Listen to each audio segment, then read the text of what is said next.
जम्मू काश्मीरच्या पहलगाममध्ये पर्यटकांवर दहशतवाद्यांचा हल्ला। पहलगामच्या बैसरण खोऱ्यात गोळीबार झाल्याची माहिती। हल्ल्यात अनेक जण जखमी। सुरक्षा दलांकडून हल्लेखोराचा शोध सुरू। जम्मू काश्मीरच्या पहलगाममध्ये झालेल्या दहशतवाद्यांच्या हल्ल्यात 28 जणांचा मृत्यू झाल्याची शंका व्यक्त। राजस्थानच्या पर्यटकांसह काही स्थानिक लोक हल्ल्यात जखमी। पोलीस युनिफॉर्ममध्ये येऊन दहशतवाद्यांनी हल्ला केल्याची माहिती। हल्ल्यामागे टीआरएफ दहशतवादी संघटनेचा हात असल्याची शक्यता। धर्म विचारून हल्ला केल्याची पर्यटकांची माहिती। पहलगाममधील दहशतवादी हल्ल्याचा आणखी एक व्हिडिओ समोर। पर्यटकांवर दहशतवाद्यांचा अंधाधुंद गोळीबार। गोळी झाडणारे दहशतवादी कॅमेऱ्यात कैद।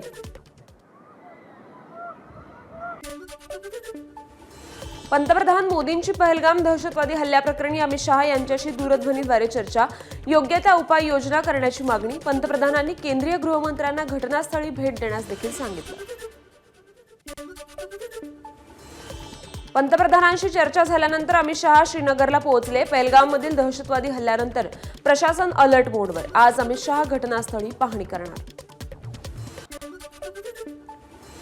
जम्मू काश्मीरमधील दहशतवादी हल्ल्यात महाराष्ट्रातील दिलीप डिसले आणि अतुल मोनेंचा मृत्यू तर 2 मराठी पर्यटक जखमी।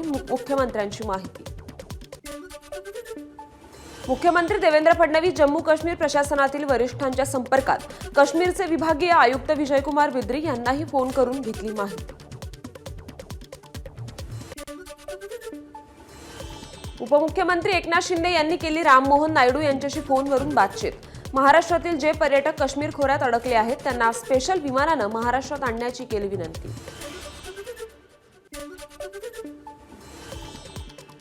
काश्मीरमध्ये दहशतवादी हल्ल्यानंतर गृहमंत्री अमित शहांच्या घरी महत्त्वाची बैठक पार पडली। आयबीचे प्रमुख सीआरपीएफचे डीजी, जम्मू काश्मीरचे डीजी आणि सैन्याच्या अधिकाऱ्यांची व्हीसीद्वारे बैठकीला उपस्थिती।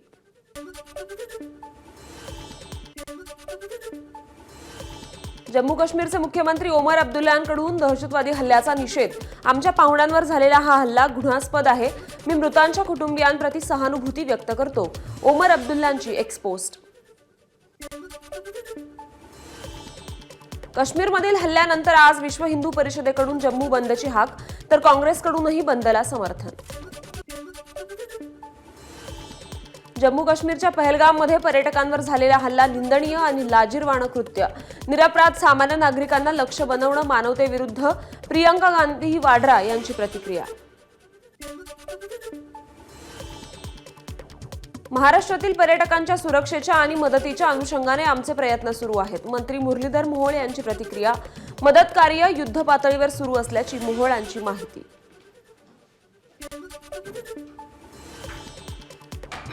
दहशतवादी हल्ल्यात मृत्यू आणि जखमी झालेल्या महाराष्ट्रातील पर्यटकांना मदत करण्यासाठी वरिष्ठ नोडल अधिकारी नेमण्याचे उपमुख्यमंत्री एकनाथ शिंदेंचे आदेश। सुजाता सौनिक यांना दिल्या सूचना। काश्मीरमध्ये मृत्यूमुखी पावलेल्या पर्यटकांना आदित्य ठाकरेंनी वाहिली श्रद्धांजली तर काश्मीरमधील भ्याड हल्ल्याचा आदित्य ठाकरेंकडून निषेध। काश्मीरमधील पर्यटकांवर झालेल्या हल्ल्याचा आरएसएसकडून संताप व्यक्त तर मृत्यूमुखी पडलेल्या पर्यटकांना संघाकडून श्रद्धांजली अर्पण। जम्मू काश्मीरमध्ये झालेल्या भ्याड हल्ल्याचा नांदेडमध्ये निषेध।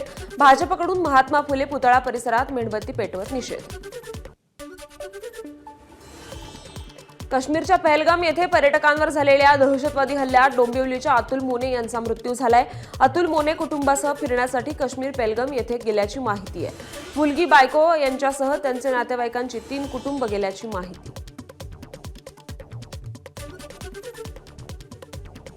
हिंदी भाषेची कुठलीही सक्ती नाही। मंत्री उदय सामंत यांची माहिती। 20 विद्यार्थी असल्यास त्या भाषेला शिक्षक देण्यात येईल।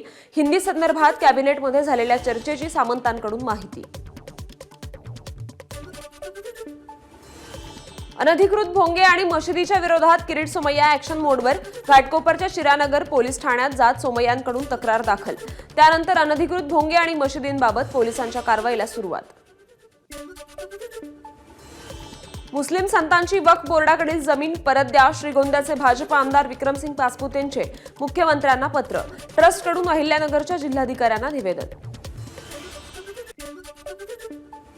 एबीपी माझाच्या बातमीवर शिक्कामोर्तब. जालन्यातील अतिवृष्टी अनुदान घोटाळ्याचा प्राथमिक अहवाल समोर. 81 गावांच्या तलाठी, ग्रामसेवक आणि कृषी सहाय्यकांना जिल्हाधिकाऱ्यांकडून नोटीस. मुंबई विद्यापीठाची प्रवेशपूर्व ऑनलाईन नाव नोंदणी सुरू. वर्ष 2025 ते 26 साठी पदवीच्या 3 आणि 4 वर्षीय अभ्यासक्रमांच्या प्रथम वर्षासाठी प्रवेश सुरू.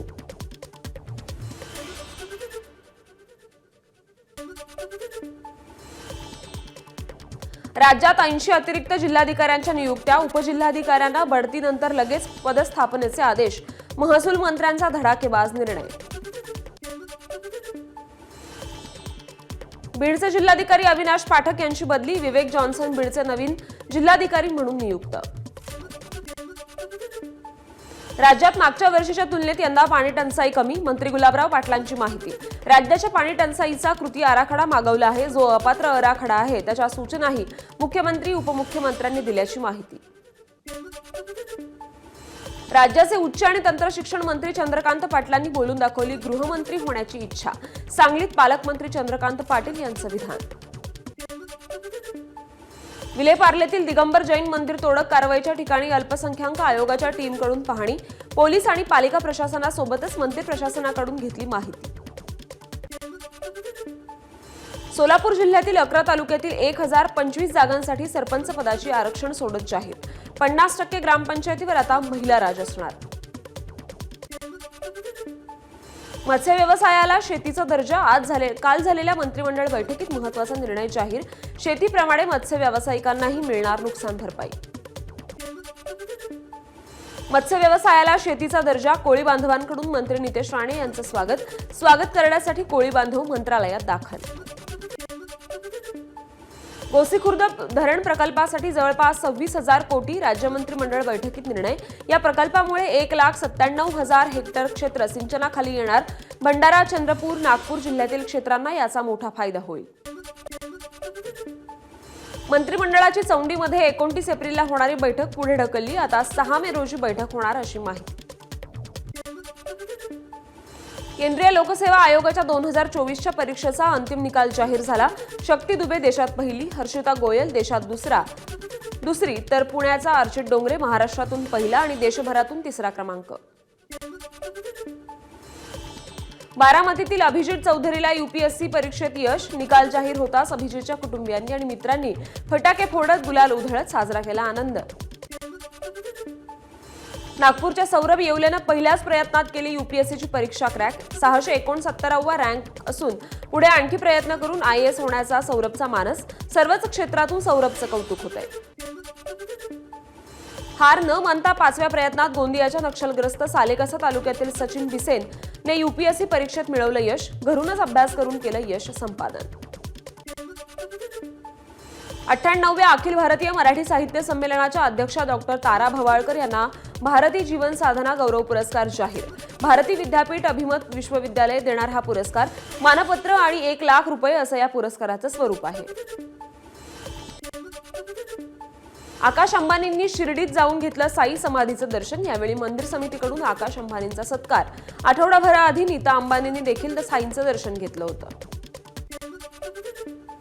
वाल्मी कराडला जेलमध्ये काही दिवसांपूर्वी बेदम मारहाण झाल्याचा करुणा मुंडेंचा दावा. तर कराडला जेलमध्ये व्हीआयपी ट्रीटमेंट दिली जात असून मुख्यमंत्र्यांना भेटून याबाबत तक्रार करणार असल्याची करुणा मुंडेंची माहिती. परभणीच्या पाथरीत मानवी हक्क अभियानाच्या पदाधिकाऱ्यांचं 7 दिवसांपासून साखळी उपोषण. शिंदेंच्या शिवसेनेचा आंदोलनाला पाठिंबा. भूखंड घोटाळा प्रकरणात माजी आमदार बाबाजानी दुर्राणी यांच्या विरोधात तात्काळ एसआयटी चौकशी सुरू करण्याची मागणी. मनसेकडून मरोळ परिसरात मिठी नदीची पाहणी. मुदत संपण्यापूर्वी मिठी नदीतील गाळ आणि डेब्रिज काढले न गेल्यास कंत्राटदार आणि पालिका अधिकाऱ्यांना मिठी नदीत अंघोळ घालणार. मनसे अंधेरी पूर्व विधानसभा प्रमुखांचा इशारा. पुण्यात वाहन तोडफोडीची मालिका सुरूच. सोमेश्वरवाडीत चौघांकडून वाहनांची तोडफोड. पूर्वीच्या भांडणाच्या पार्श्वभूमीवर तोडफोड झाल्याची माहिती. आयपीएल मॅच दरम्यान फोनवर जोरात बोलणं तरुणाच्या जीवावर बेतलं. मुंबईच्या कांदिवलीतील साईबाबा नगरमधील धक्कादायक घटना. इमारतीमधून खाली पडून जितेंद्र चौहानचा मृत्यू. गोंदिया जिल्ह्याच्या देवरीत काँग्रेसचा मोर्चा. नक्षलग्रस्त भागातील चिचगड ते ककोडी या रस्त्याचं काम पूर्ण करा या मागणीसाठी काँग्रेसचा मोर्चा. पालघरच्या डहाणू तहसील कार्यालयावर धडक मोर्चा. जनसुरक्षा विधेयकाच्या निषेधार्थ मार्क्सवादी कम्युनिस्ट पार्टीच्या नेतृत्वाखाली मोर्चा निघाला. यावेळी सरकारविरोधात जोरदार घोषणाबाजी करण्यात आली.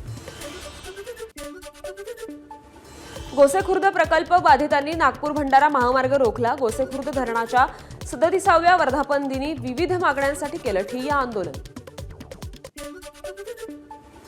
पुण्यातील तनिषा भिसे मृत्यू प्रकरण. पुणे पोलिसांनी डॉक्टर सुश्रुत घैसास यांचा जबाब नोंदवला. घैसास यांच्यावर 106(1) अंतर्गत गुन्हा दाखल. त्र्यंबकेश्वरमध्ये साधूच्या संशयास्पद मृत्यू प्रकरणी चौकशीची मागणी करण्यात येते. त्र्यंबकेश्वरच्या साधू महंतांची न्यायासाठी मागणी. डॉक्टर शिरीष वळसंकर यांच्या आत्महत्येप्रकरणी आरोपी असलेल्या मनीषा मुसळे माने हिची पोलीस कोठडी आज संपणार. कोठडी संपल्यावर आज मनीषाला पुन्हा एकदा कोर्टात हजर केलं जाईल. साताऱ्यातील पाटण तालुक्यातील नकली नोटा जप्त. मल्हारपेठ बाजारपेठेत एकूण 40,000 रुपयांच्या बनावट नोटा जप्त करण्यात आल्या. पोलिसांच्या ताब्यात दिलं. या प्रकरणी एका जणाला पोलिसांच्या ताब्यात देण्यात आलं.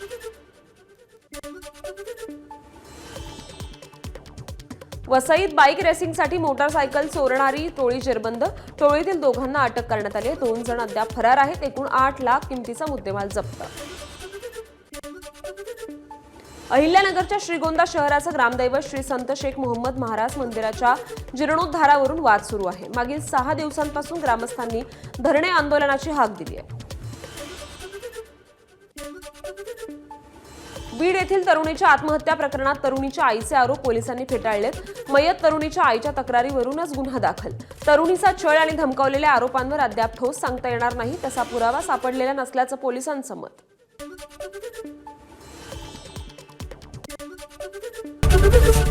एबीपी माझा, उघडा डोळे बघा नीट.